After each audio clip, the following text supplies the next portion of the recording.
Hello बच्चों, चलिए प्रश्न को पढ़ते हैं। यहाँ पर लिखा है किसी हाइड्रोजन परमाणु तथा स्मॉल एम द्रव्यमान के किसी अन्य कण के मध्य जो गुरुत्वीय बल को न्यूटन के नियम के द्वारा निरूपित किया जाएगा, तो वो F बराबर होगा इस प्रकार से G कैपिटल M गुणे स्मॉल m भागे R का वर्ग, जहाँ R क्या है, किलोमीटर में दूरी बच्चों दोनों के बीच में। तो यहाँ पर बच्चों कैपिटल M यानी कि स्मॉल m तो बच्चों वो हमारा कण का द्रव्यमान था, कैपिटल M क्या हो जाएगा, हाइड्रोजन परमाणु का द्रव्यमान। तो उसके बारे में हमें बताना है। चार विकल्प दिए गए, सही विकल्प का चयन करना है। तो पहला दिया गया है कि कैपिटल M बराबर स्मॉल m, मतलब ये हमारा प्रोटॉन का द्रव्यमान और धन इलेक्ट्रॉन का द्रव्यमान। फिर बच्चों बी विकल्प है कि कैपिटल M बराबर प्रोटॉन का द्रव्यमान धन इलेक्ट्रॉन का द्रव्यमान और ऋण बच्चों बी भागे सी का वर्ग, जहां पर बी बराबर 13.6 इलेक्ट्रॉन वोल्ट है। उसके बाद बच्चों सी विकल्प है कि एम हाइड्रोजन परमाणु के द्रव्यमान से संबंधित नहीं है। फिर डी विकल्प है कि कैपिटल एम बराबर ये एम प्रोटॉन धन एम इलेक्ट्रॉन और माइनस का ये मॉड वी भागे सी का वर्ग, जहां पे वी क्या है बच्चों, वो हाइड्रोजन परमाणु में इलेक्ट्रॉन की स्थितिज ऊर्जा का परिमाण है। तो चलिए बच्चों इस प्रश्न की मूल अवधारणा को हम देख लेते हैं। यहाँ पर बच्चों अगर हम देखें तो आइंस्टाइन का जो द्रव्यमान ऊर्जा समीकरण है बच्चों, उसके अनुसार जो द्रव्यमान ऊर्जा किस प्रकार से संबंधित होते हैं वो देख लेते हैं बच्चों। तो आइंस्टाइन का द्रव्यमान ऊर्जा समीकरण इस प्रकार से होता है बच्चों, E बराबर एम सी का वर्ग बच्चों, इस प्रकार। उसके बाद बच्चों यहाँ पर अगर हम देखें तो जो हाइड्रोजन परमाणु होता है बच्चों, उसमें नाभिक में एक प्रोटॉन होता है और बाहर एक इलेक्ट्रॉन होता है बच्चों। तो ये इलेक्ट्रॉन नाभिक के चारों ओर चक्कर लगाता है इस प्रकार से।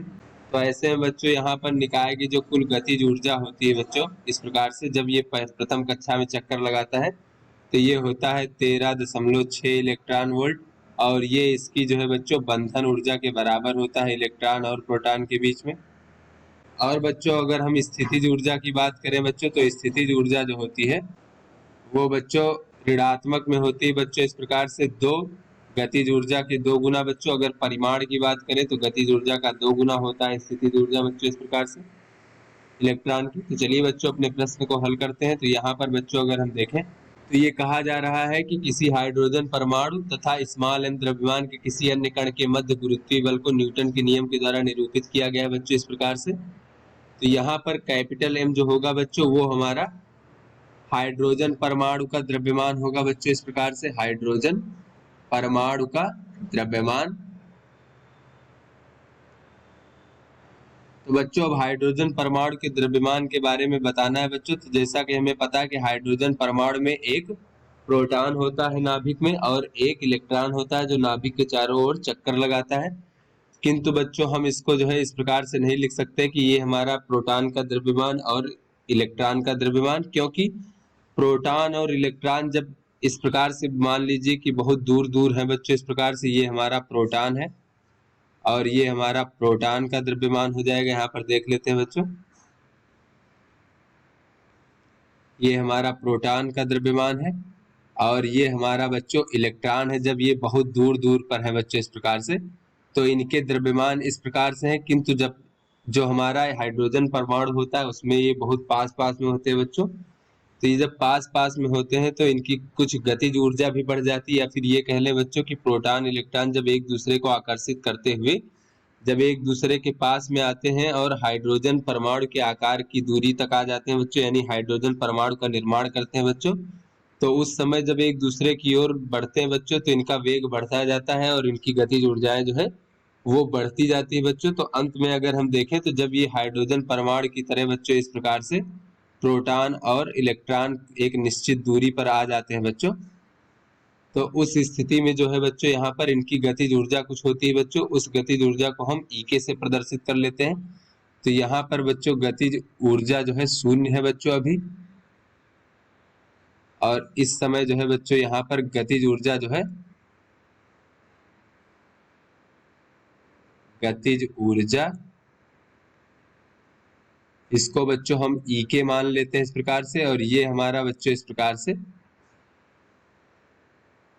हाइड्रोजन परमाणु है यहाँ पर। तो यहाँ पर बच्चों अगर हम देखें कि जो हमारा प्रोटॉन और इलेक्ट्रॉन बहुत अधिक दूर से जब उनकी गतिज ऊर्जा शून्य थी, जब हाइड्रोजन परमाणु मान लीजिए बनाने के लिए पास पास आए बच्चों इस प्रकार से, तब उनकी कुछ गतिज ऊर्जा हो गई बच्चों। तो यहाँ पर बाहर से कोई भी ऊर्जा दी नहीं गई है बच्चों। यहाँ पर बच्चों अगर हम देखें तो इलेक्ट्रॉन और प्रोटॉन के पास पास आने पर बाहर से कोई ऊर्जा नहीं दी गई है।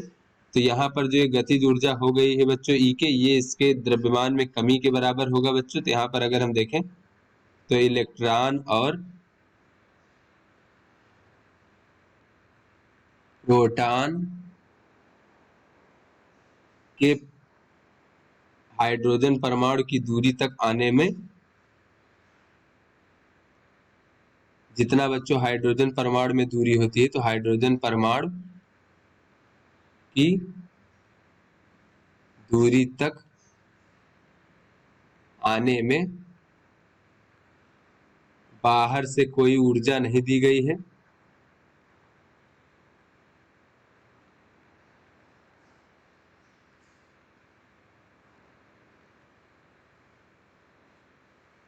यहां से बच्चों अगर हम देखें तो हम कह सकते हैं इस प्रकार से कि जो बच्चों पहले हमारा कुल द्रव्यमान था वो बाद के कुल द्रव्यमान के बराबर होगा। तो पहले कुल द्रव्यमान, या फिर बच्चों इसे हम ऊर्जा भी कह सकते हैं, द्रव्यमान व ऊर्जा, और ये बराबर हो जाएगा बाद में कुल द्रव्यमान व ऊर्जा। तो यहाँ पर बच्चों अगर हम देखें तो इस प्रकार से जब ये दोनों पास पास में आ जाएंगे तो इनकी जो इस प्रकार से कुल बंधन ऊर्जा होगी बच्चों,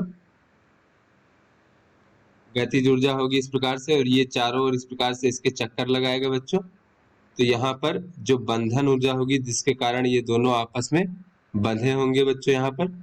तो हम यहाँ पर गतिज ऊर्जा की बात ना करके बच्चों हम कुल ऊर्जा, बंधन ऊर्जा की बात कर लेते हैं बच्चों। तो यहाँ पर मान लीजिए इस प्रकार से इसकी बंधन ऊर्जा यहाँ पर जो है बच्चों, जब हाइड्रोजन परमाणु बना लेते हैं बच्चों इस प्रकार से, तो बंधन ऊर्जा को हम B से प्रदर्शित कर लेते हैं, इस प्रकार से है, और इसका मान होता है बच्चों 13.6 इलेक्ट्रॉन वोल्ट। तो यहाँ से अगर हम बच्चों देखें यहाँ पर तो पहले कुल द्रव्यमान कितना था, पहले कुल द्रव्यमान इस प्रकार से ये हमारा एक प्रोटॉन था तो प्रोटॉन का द्रव्यमान, और धन बच्चों एक इलेक्ट्रॉन था तो इलेक्ट्रॉन का द्रव्यमान हो जाएगा। उसके बाद बच्चों यहाँ पर अगर हम देखें तो बाद में कुल कितना द्रव्यमान हो जाएगा, तो बाद में बच्चों हाइड्रोजन परमाणु का द्रव्यमान जो कि कैपिटल M होगा बच्चों यहाँ से, क्योंकि अब हाइड्रोजन परमाणु है। और साथ में बच्चों यहाँ पर जो हमारी बंधन ऊर्जा है, तो ऊर्जा जो है बच्चों इस प्रकार से अगर हम देखें तो ऊर्जा के तुल्य कितना द्रव्यमान होगा, तो यहाँ पर बच्चों हमने मूल अवधारणा से देखा कि E ऊर्जा के तुल्य अगर द्रव्यमान देखें तो ये M बराबर हो जाएगा ऊर्जा भागे C का वर्ग। तो इसी प्रकार से बच्चों यहाँ पर अगर हम देखें तो ये ऊर्जा यहाँ पर बंधन ऊर्जा B हो जाएगा भागे C का वर्ग। तो इस प्रकार से कैपिटल M बराबर देखें बच्चों तो ये हो जाएगा M प्रोटॉन और धन M इलेक्ट्रॉन और ऋण बच्चों B भागे C का वर्ग, जहाँ पे B क्या है बच्चों, B बराबर 13.6 इलेक्ट्रॉन वोल्ट है इस प्रकार से। तो चलिए बच्चों अपने प्रश्न को देखते हैं बच्चों विकल्प। तो यहाँ पर पहला विकल्प है कि ये M प्रोटॉन और इलेक्ट्रॉन इसके बराबर होगा कैपिटल M, तो ये हमारा गलत है बच्चों। बी विकल्प है इस प्रकार से कैपिटल M बराबर प्रोटॉन का द्रव्यमान और इलेक्ट्रॉन का द्रव्यमान और ऋण B भागे C का वर्ग, तो ये बच्चों हमारा सही विकल्प है। फिर सी विकल्प है कि M हाइड्रोजन परमाणु के द्रव्यमान से संबंधित नहीं है, तो ये हमारा गलत है। और M बराबर है कि प्रोटॉन और इलेक्ट्रॉन का द्रव्यमान और ऋण V भागे C का वर्ग, जहाँ V बराबर हाइड्रोजन परमाणु में इलेक्ट्रॉन की स्थितिज ऊर्जा का परिमाण है। तो बच्चों ये जो स्थितिज ऊर्जा का परिमाण होता है बच्चों, अगर हम परिमाण की बात करें तो ये बच्चों हमारा इस प्रकार से बंधन ऊर्जा का जो है 2 गुना होता है और इस प्रकार से ऋण में होता है, तो ये बच्चों इसके बराबर नहीं होगा। अतः बच्चों ये भी हमारा गलत विकल्प है, इसलिए बी विकल्प हमारा सही विकल्प बच्चों। तो आशा करते हैं आपको समझ में आ गया होगा। धन्यवाद।